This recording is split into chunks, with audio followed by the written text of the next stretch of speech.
Everyone, welcome to channel learn with ease. आज का topic है रिटायरमेंट और डेथ ऑफ अ पार्टनर, जिसमें हम सॉल्व करेंगे क्वेश्चन नंबर 39 चैप्टर 5 डी के गोयल की बुक से क्लास 12 अकाउंट्स के लिए। ऑनलाइन सेशंस अगर आप चाहते हो क्लास 11 और 12 दोनों के लिए है अकाउंट्स के। इंटरेस्टेड स्टूडेंट मुझे इस नंबर पर व्हाट्सएप कर सकते हैं अपना नाम और क्लास। तो तीन पार्टनर है, XYZ, प्रॉफिट शेयरिंग रेशियो 3:3:2 है और यहाँ पर फर्म से वाई रिटायर हो रहा है, फर्म को छोड़ के जा रहा है। तो उस टाइम पर एसेट्स और लाइबिलिटीज को रिवैल्यूएट किया गया है। सारी एडजस्टमेंट्स कैसे करनी है वो इंफॉर्मेशन दी गई है और गुडविल की वैल्यूएशन लगाई गई है 80,000 रुपए, जो कि आपको रिटायरिंग पार्टनर का जो शेयर बनता है वो एक्स और जेड के कैपिटल अकाउंट के साथ एडजस्ट करना है। तो ये जो लाइन इन्होंने लिखी है, क्या ये वही लिखी है जो हम करते हैं या इससे कुछ अलग है? कुछ भी अलग नहीं है। आपको रिमेनिंग पार्टनर्स या जो गेनिंग पार्टनर्स है उसी के साथ तो एडजस्टमेंट करनी होती है। रिटायरिंग पार्टनर का गुडविल का जो शेयर बनता है, तो सेम वही चीज करनी है जो आप करते हो। इसमें कुछ नया नहीं लिखा है, सिर्फ स्पेसिफाई कर दिया है ताकि जिनको नहीं पता वो कंफ्यूज हो जाए कि करना क्या है। आपको पता है, आप कंफ्यूज नहीं होगे। आपको पता है कि गुडविल की एडजस्टमेंट कैसे करनी है, वैसे ही करनी है आपको। तो अब आपको बनाने क्या क्या है? Revaluation account, partners capital account और balance sheet after all these effects. मतलब रिटायरमेंट के बाद जो आपकी ओपनिंग बैलेंस शीट बनेगी वही आपको बनानी। तो सारे फॉर्मेट्स पहले से तैयार रखो, साथ के साथ पोस्टिंग करो ताकि क्वेश्चन एक ही बार में आपका कंप्लीट हो जाए। देखो, आपको रिटायरिंग पार्टनर का गुडविल की एडजस्टमेंट करनी है, ये तो करनी ही है ना। उसमें आपको क्या क्या चाहिए, वो इंफॉर्मेशन क्या चाहिए आपको? आपको चाहिए गेनिंग रेशियो और रिटायरिंग पार्टनर का शेयर ऑफ गुडविल कितना है, वो आपको निकालनी है। दो चीजें, उसके बाद उसकी आप एडजस्टमेंट करोगे। तो आपके पास है ओल्ड रेशियो 3:3:2। भाई रिटायर हो रहा है तो रिमेनिंग पार्टनर का शेयर ऑफ प्रॉफिट आगे चल करके क्या होगा, क्वेश्चन में मेंशन नहीं।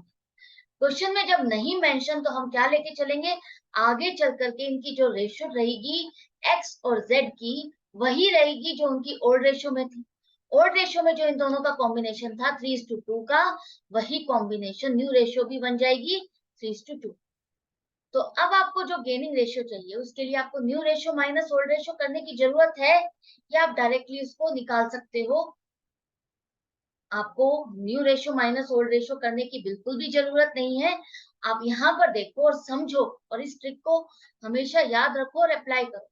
जब ओल्ड रेशियो में जो कॉम्बिनेशन था रिमेनिंग पार्टनर्स का, वही कॉम्बिनेशन न्यू रेशियो में भी बन रहा है, तो आपकी गेनिंग रेशियो भी वही रहेगी, वही सेम 3:2 ही आएगी। क्यों रहेगी आप खुद सोचो। अगर ये ओल्ड रेशियो में जो कॉम्बिनेशन था वही कॉम्बिनेशन अगर न्यू रेशियो में भी आ रहा है, इसका मतलब जो इन्होंने गेन किया है इसी प्रोपोर्शन में गेन किया है, तभी तो सेम रहेगा। अदरवाइज तो अगर अलग अलग रेशियो में इनको डिवीजन होता, मान लो 1:1, आधा आधा डिवाइड होता वाई का शेयर ऑफ प्रॉफिट, तो न्यू रेशियो आपकी कुछ और आती, अलग आती। इसी रेशियो में डिस्ट्रीब्यूशन हो रहा है, इसीलिए आपकी न्यू रेशियो भी वही प्रोपोर्शन में आगे बढ़ी है, उतने ही प्रोपोर्शन से आगे बढ़ करके आगे बढ़ी है। समझ गए आप? अब गेनिंग रेशियो आपके पास आ गई है। उसके बाद गुडविल में शेयर कितना बनेगा, देखो 80,000 टोटल फर्म की गुडविल है।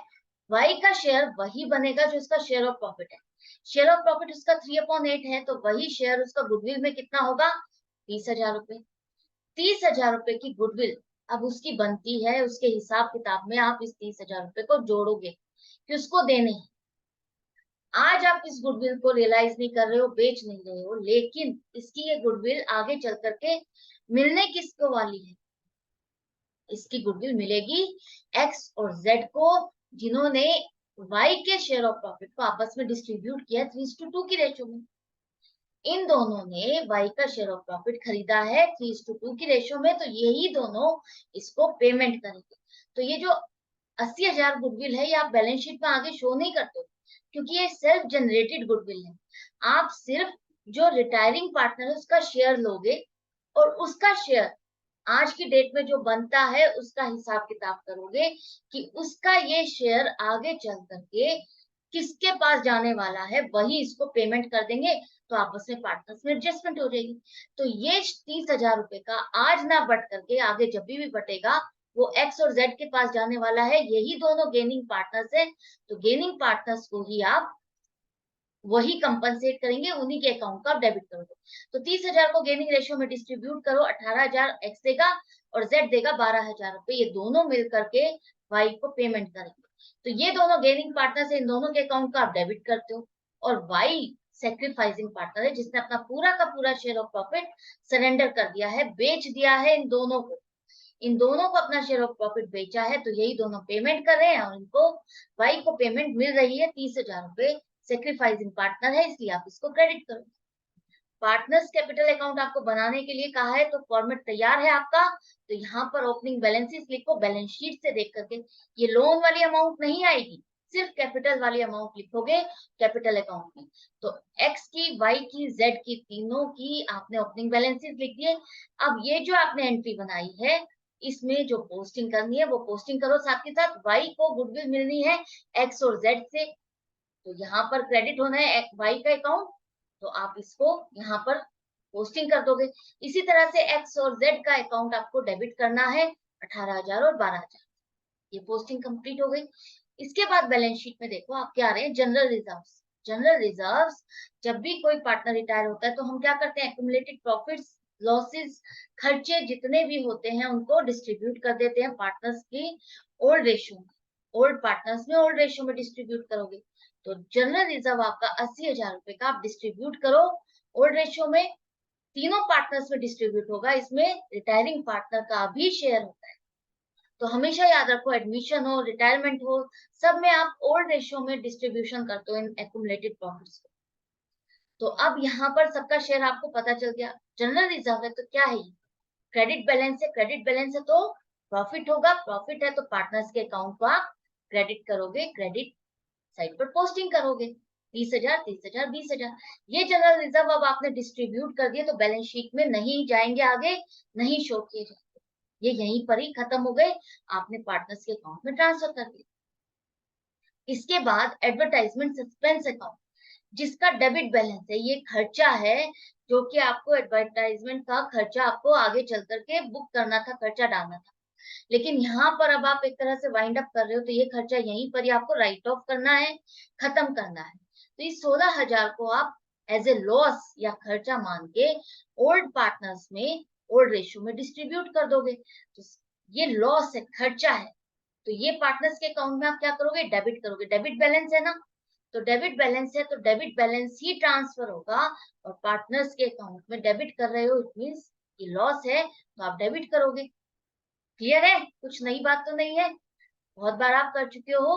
लॉस है, खर्चा है, जिसे हम पार्टनर्स के अकाउंट में डेबिट करेंगे, डेबिट साइड पर पोस्टिंग आ जाएगी 6,000, 6,000 और 4,000। इसी तरह से प्रॉफिट एंड लॉस अकाउंट का डेबिट बैलेंस आ रहा है 4,000, तो डेबिट बैलेंस का मतलब लॉस है। 4,000 रुपए को आप ओल्ड रेशियो में ओल्ड पार्टनर्स में डिस्ट्रीब्यूट करो, और फिर से पोस्टिंग डेबिट साइड पर आ जाएगी 1,500, 1,500 और 1,000 रुपए। सारी पोस्टिंग करने के बाद अब बारी आती है रिवैल्यूएशन की। रिवैल्यूएशन से रिलेटेड यहाँ पर इंफॉर्मेशन है, देखो, stock to be depreciated by 12,000, मतलब कि स्टॉक की वैल्यू 12,000 रुपए से रिड्यूस हो गई, कम हो गई। तो आपके लिए क्या है, ये नुकसान है। रिवैल्यूएशन अकाउंट में कहाँ लिखोगे आप, नुकसान को हम डेबिट साइड पर लिखते हैं, एंट्री बनेगी revaluation account debit to stock account 12,000। तो यहाँ पर आपके आ जाएगा 12,000 रुपए डेबिट साइड पर। इसके बाद आपको एडवर्टाइजमेंट सस्पेंस अकाउंट आप राइट ऑफ कर चुके हो। प्रोविजन फॉर डाउटफुल डेट्स आपको इंक्रीज करने हैं 6,000 तक, टू बी इंक्रीज टू ₹6,000। तो जो 4,000 के प्रोविजन आपने किए हुए हैं, इसको 6,000 करने हैं, मतलब कि 2,000 रुपए से बढ़ाने हैं। तो 2,000 से बढ़ाने का मतलब है आप अपनी एसेट को कम कर रहे हो। अगर आप यहाँ पर 6,000 लिखते हो प्रोविजन, तो आपके कितने हो जाएंगे डेटर्स, डेटर्स आपके 74,000 के।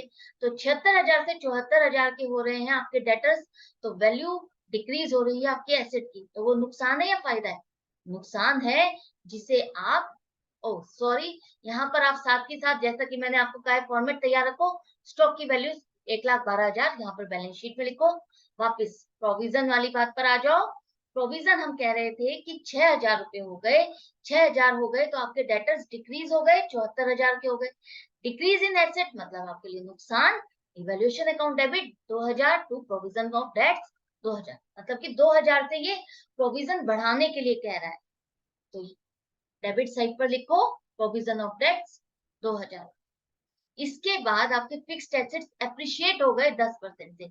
एप्रिशिएट का मतलब है बढ़ना, वैल्यू बढ़ना। जैसे डेप्रिशिएट का मतलब घटना, रिड्यूस होना, डिक्रीज होना। एप्रिशिएट का मतलब इंक्रीज होना, है ना, इंक्रीज होना, बढ़ना, वैल्यू इंक्रीज होना।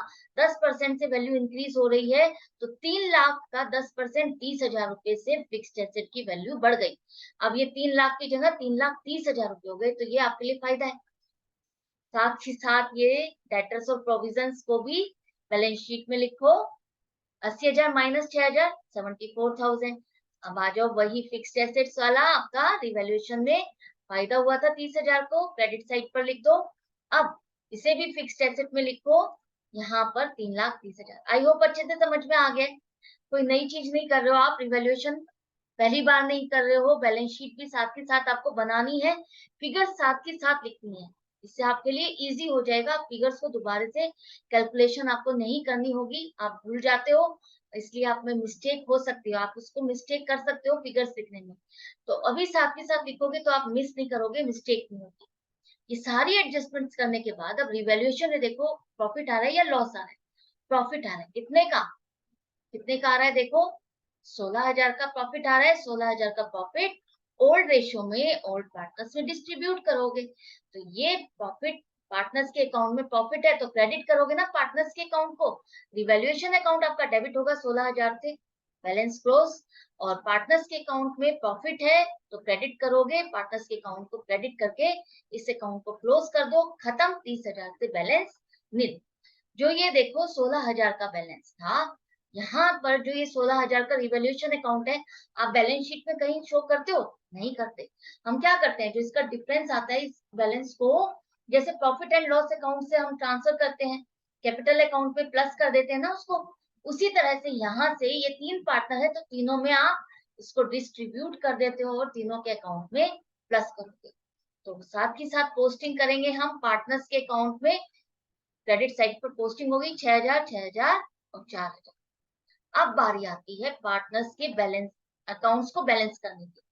उससे पहले जो पार्टनर रिटायर हो रहा है उसके बारे में समझो, उसका बैलेंस निकालो, क्योंकि उसके बारे में क्वेश्चन में कुछ नहीं लिखा कि उसको पेमेंट की जा रही है नहीं की जा रही। तो उस केस में हम क्या मानेंगे कि आपने जितना भी उसका बैलेंस था उसको लोन अकाउंट में ट्रांसफर कर दिया, तो आप इसके बैलेंस को लोन अकाउंट में ट्रांसफर करोगे। यहाँ पर आप एंट्री करोगे, एंट्री तो करने के लिए कहा नहीं है, आपको बैलेंस निकालना है। बैलेंस निकालने के बाद कितना बैलेंस आ रहा है तो वाइज लोन अकाउंट में आप इसको लिखोगे, 1,18,500 रुपए का बैलेंस है। तो ये कैपिटल अकाउंट का बैलेंस यहाँ से नील होकर के ट्रांसफर हो जाएगा वाइज लोन अकाउंट। एंट्री समझना चाहते हो तो एंट्री क्या बनेगी देखो, वाइज कैपिटल अकाउंट डेबिट करोगे, क्रेडिट बैलेंस होता है ना कैपिटल का, अगर आपको उसको खत्म करना है तो डेबिट करोगे, वाइज कैपिटल अकाउंट डेबिट 1,18,500। और कहाँ डालना है उसके बैलेंस को, वाइज लोन अकाउंट में डालना है, 1,18,500 से क्रेडिट कर। इसके बाद जो बाकी रिमेनिंग पार्टनर्स है उनका बैलेंस भी निकाल लो, क्लोजिंग बैलेंस आ गया, एंड में टोटल लिखो और ये अकाउंट भी फिनिश। अब बारी आती है बैलेंस शीट की, बैलेंस शीट पर आ जाओ। एसेट साइड पर देखो क्या क्या रह गया आपका, कैश एट बैंक रह गया है उसको लिखना है, बिल्स रिसीवेबल लिखने हैं, ये दोनों एज इट इज आ जाएंगे, दोनों लिख लो। इसके बाद यहाँ पर लाइबिलिटी साइड पर देखो, क्रेडिटर्स 2,50,000 पार्टनर्स लोन अकाउंट में, एक्स का 50,000 ही रहेगा, वाई का आपको याद होगा 40,000 उसका ऑलरेडी बैलेंस शीट में, और 1,18,500 रुपए जो उसकी कैपिटल है वो भी हमने लोन में ट्रांसफर की थी, तो 1,58,500 का उसका लोन हो गया वाई का, रिटायरिंग पार्टनर का। बाकी दोनों पार्टनर्स के कैपिटल अकाउंट का बैलेंस यहाँ पर लिखो, 1,67,500 टोटल आ जाएगा दोनों का बैलेंस मिला करके। अब एंड में टोटल करके देखो बैलेंस शीट मैच कर रही है तो आपका क्वेश्चन कंप्लीट और करेक्ट है। हमारी मैच कर रही है तो हमने इस क्वेश्चन को बिल्कुल करेक्ट किया है, बिना मिस्टेक किए हुए, बिना मिस किए। तो आई होप आपको अच्छे से समझ में आ गया होगा। डाउट और कंफ्यूजन के लिए कमेंट सेक्शन है, खुल के लिखो, खुल के पूछो कि जहां भी डाउट है, जो समझ नहीं आ रहा पूछो मुझसे, मैं डेफिनेटली रिप्लाई करूंगी और करती हूँ। तो अपनी प्रैक्टिस जारी रखना, मैं मिलूंगी आपसे नेक्स्ट वीडियो में नेक्स्ट क्वेश्चन के साथ। Good bye.